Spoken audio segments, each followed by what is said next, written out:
Okay, so from what you can see, I'm doing some overhead press today.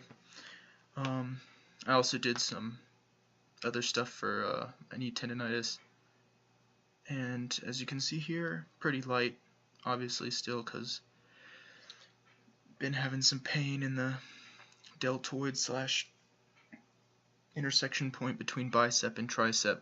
Don't know what that is exactly about, but I'm just going lighter and seeing when it will go away, and then I'll start ramping up the intensity again.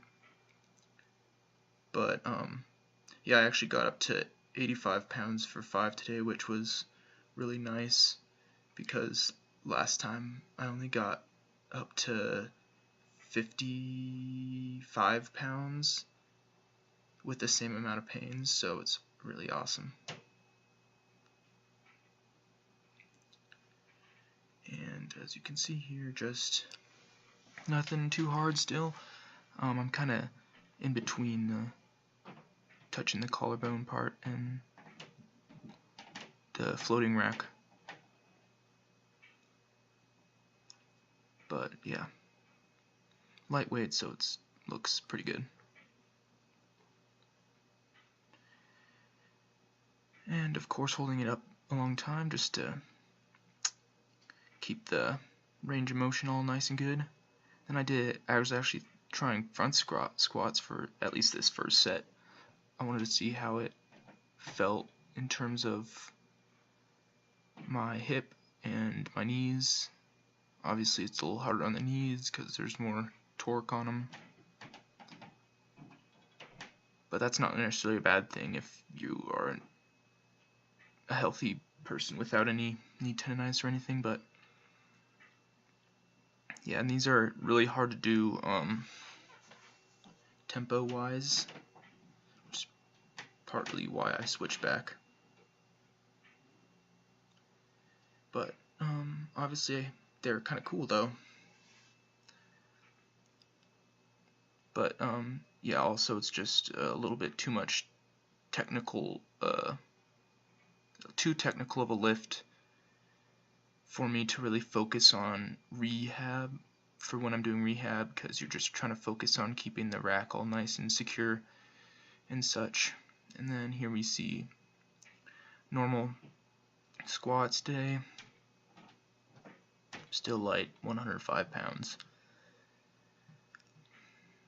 Kind of embarrassing to be honest, in the gym squatting 105 pounds for 6. It is what it is. You just gotta swallow your pride. Although it'd be nice if I never had pride in the first place, but you know, it's human nature, unfortunately.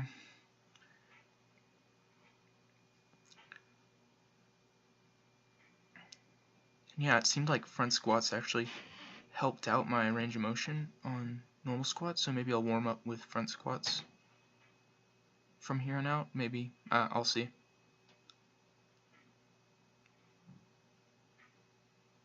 Yeah, these felt pretty good today. Still kind of awkward on the ascent because with the pauses, still might be losing some tightness, but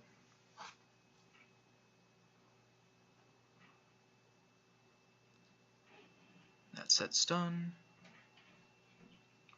And a side angle to see the depth of my squats, see if it's coming along nicely. So, yeah, still varies a bit between reps, because obviously I don't want to lose all the tightness in the bottom. That would be not good for rehab purposes, from what I can tell when I do lose too much tightness at the bottom. And plus, that's not really the purpose of pause squats, at least for the purpose I'm doing it for.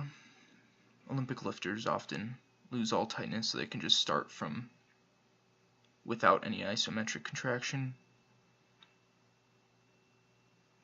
Yeah, but losing tightness is a little bit easier with high bar squats and front squats than low bar squats. With low bar squats, it's pretty easy to maintain tightness during the pause, but I've noticed that with high bar it's a little more difficult.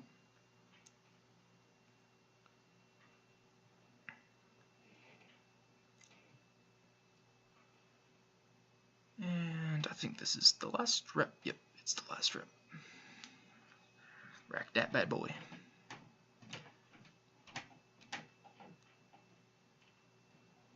Last set is from behind. Just have some asymmetry with the right hip going down further than the other, but it seems like I'm doing a good job of keeping that in check today. There is a little bit of horizontal hip movement in the X plane of this shot, but yeah, that's just due to my adductor, which I am rehabbing right now. That's due to that not being completely back to normal yet, obviously, because I'm still only squatting this much in that last rep. A little bit of a struggle, but honestly, it's not really my leg strength that is a limiting factor. It's just the groin strength, and just trying to have synergistic muscle activation. Also, you can see me adjusting my grip up here. It's kind of interesting for such long sets to try to have the right